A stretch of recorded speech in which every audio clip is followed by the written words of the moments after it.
मेरा नाम गरिमा है और मैं लखनऊ में रहती हूँ। मेरे घर में हम 3 लोग हैं बस, मैं, मेरे पति और मेरे जेठ जी। एक दिन मैं अपने कमरे में सोने की कोशिश कर रही थी, तभी अचानक दरवाजे पर दस्तक हुई।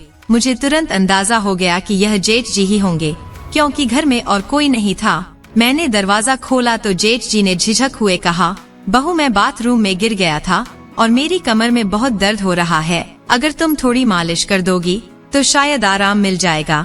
उनकी आवाज में दर्द था और उनकी उम्र का ख्याल कर मैंने बिना कुछ सोचे उन्हें अपने बिस्तर पर लिटा दिया। मैं उनके कमरे से तेल लाना भूल गई थी, लेकिन यह सोचकर कि उन्हें आराम मिले मैंने धीरे धीरे उनकी कमर की मालिश शुरू कर दी। लेकिन जैसे जैसे वक्त बीतता गया मैंने महसूस किया कि उनकी नजर मुझ पर अजीब ढंग से टिकी थी।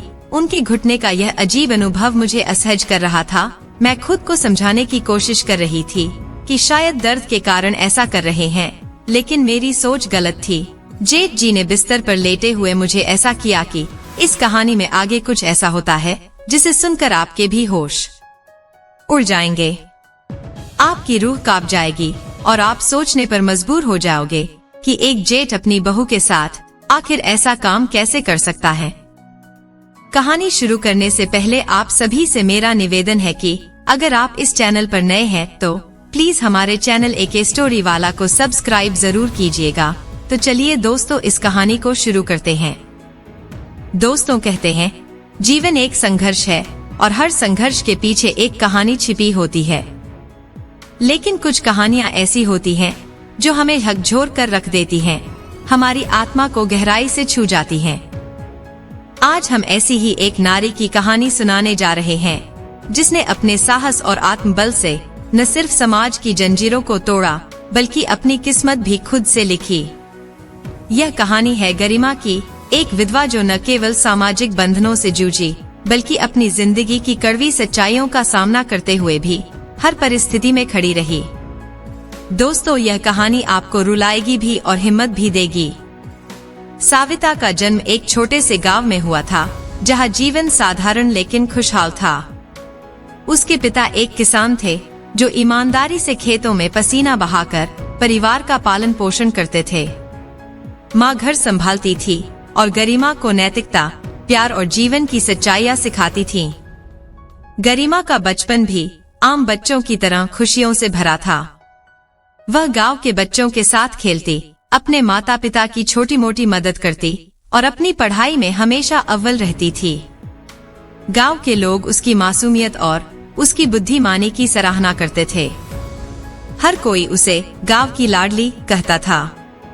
उसके जीवन का यह मासूम और खुशहाल दौर उसे एक मजबूत नींव देने वाला साबित हुआ जो भविष्य में उसे कठिनाइयों से लड़ने की ताकत देगा। जैसे जैसे गरिमा बड़ी हुई उसके जीवन में नए सपने और जिम्मेदारियां आने लगीं। वह पढ़ाई में होशियार थी और उसकी तमन्ना थी कि वह अपने गांव से बाहर जाकर पढ़ाई करे और एक अच्छी नौकरी हासिल करे। गरिमा के सपनों की उड़ान अब और ऊंची हो चुकी थी। कॉलेज की दुनिया गरिमा के लिए एक नई शुरुआत लेकर आई। नए दोस्त, नए अनुभव और पढ़ाई के साथ जीवन का एक नया अध्याय खुला। उसकी जिंदगी में अजय नामक एक युवक का आना उसकी दुनिया को और भी खूबसूरत बना गया। अजय और गरिमा की मुलाकात कॉलेज के दौरान हुई थी। वह भी गांव से आया एक साधारण लड़का था, लेकिन उसकी आंखों में भी सपने थे। धीरे धीरे अजय और गरिमा की दोस्ती प्यार में बदल गई। दोनों का रिश्ता गहरे सम्मान और विश्वास पर आधारित था। उन्होंने एक दूसरे को सपनों की दुनिया दिखाई जहां भविष्य की सुनहरी तस्वीरें थीं। कुछ समय बाद दोनों ने शादी का फैसला किया। परिवार वालों ने भी उनके रिश्ते को मान्यता दी और दोनों का विवाह धूमधाम से हुआ। गरिमा की जिंदगी में यह एक नया और सुनहरा अध्याय था। शादी के बाद अजय और गरिमा का जीवन काफी खुशहाल था। दोनों ने एक दूसरे के साथ हर खुशी और गम को बांटा। उनके पास भले ही ज्यादा पैसा न हो, लेकिन प्यार और समर्थन भरपूर था। दोनों ने मिलकर जीवन की छोटी छोटी खुशियों को संजोया। लेकिन जीवन हमेशा वैसे नहीं चलता जैसे हम चाहते हैं। शादी के कुछ साल बाद एक दुखद हादसा हुआ। अजय का एक सड़क दुर्घटना में निधन हो गया। यह हादसा गरिमा के जीवन में काले बादल की तरह आया। अजय के बिना गरिमा की दुनिया उजड़ गई।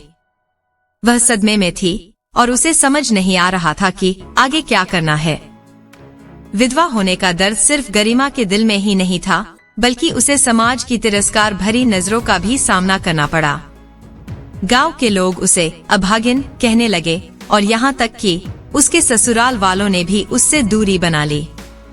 एक औरत जो अभी अभी अपने पति को खो चुकी थी, उसे समाज की कड़वी बातें और बेबुनियाद आरोप झेलने पड़े। विधवा होने का बोझ उसके सिर पर लाद दिया गया।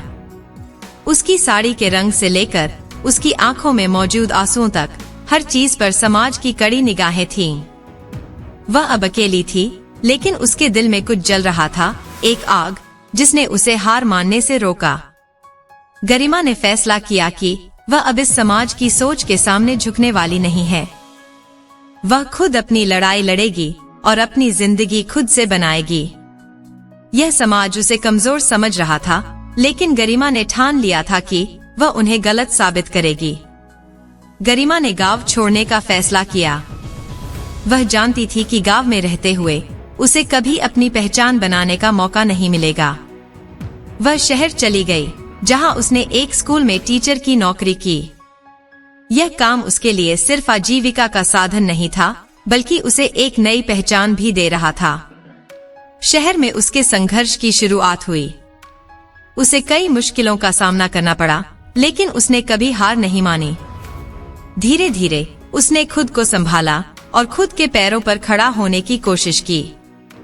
उसने अपने विद्यार्थियों को न केवल पढ़ाया, बल्कि उन्हें जीवन के वास्तविक सबक भी दिए। गरिमा की मेहनत रंग लाने लगी। उसकी टीचिंग में उसकी प्रतिभा और संवेदनशीलता दिखाई देने लगी। बच्चे उसे बहुत प्यार करते थे और उनके माता पिता उसकी तारीफ करते नहीं थकते थे। उसकी पढ़ाई की शैली में एक खास बात थी, वह बच्चों को सिर्फ किताबों का ज्ञान नहीं देती थी, बल्कि उन्हें जीवन की हकीकत से भी रूबरू कराती थी। धीरे धीरे गरिमा की जिंदगी स्थिर होने लगी। उसने एक नया घर बसाया, जहां वह अपनी पसंदीदा किताबें पढ़ती, अपने पुराने सपनों को फिर से संजोती और खुद को एक नई दिशा में ले जाने की तैयारी करती। अब वह किसी की विधवा नहीं थी, वह एक मजबूत और आत्मनिर्भर नारी थी। गरिमा ने यह सीखा कि जिंदगी में सबसे महत्वपूर्ण होता है खुद से प्यार करना। उसने अपनी गलतियों से सीखा और अपनी गलतियों को ही अपने विकास का हिस्सा बनाया। वह अब समाज की नजरों से डरती नहीं थी, क्योंकि उसने खुद को अपनी सबसे बड़ी प्रेरणा बना लिया था। उसने यह समझा कि किसी की पहचान समाज नहीं तय करता, बल्कि वह खुद अपने फैसलों और अपने जज्बे से अपनी पहचान बनाता है। गरिमा अब आत्मनिर्भर हो चुकी थी। तो दोस्तों, गरिमा की इस कहानी ने हमें यह सिखाया कि जिंदगी में कितनी भी मुश्किलें आएं, हमें हार मानने की जरूरत नहीं है। जिंदगी कभी कभी हमारी उम्मीदों के खिलाफ जाती है, लेकिन यह हम पर निर्भर करता है कि हम उन मुश्किलों से कैसे निपटते हैं। क्या आपको लगता है कि गरिमा ने सही किया? क्या आपने कभी ऐसा महसूस किया है कि समाज के बंधनों से लड़ना आसान नहीं होता? आपके विचार क्या हैं? कमेंट्स में हमें जरूर बताएं। और हाँ, अगर आपको ये कहानी पसंद आई हो, तो हमारे चैनल एक कहानी वाला को सब्सक्राइब करें।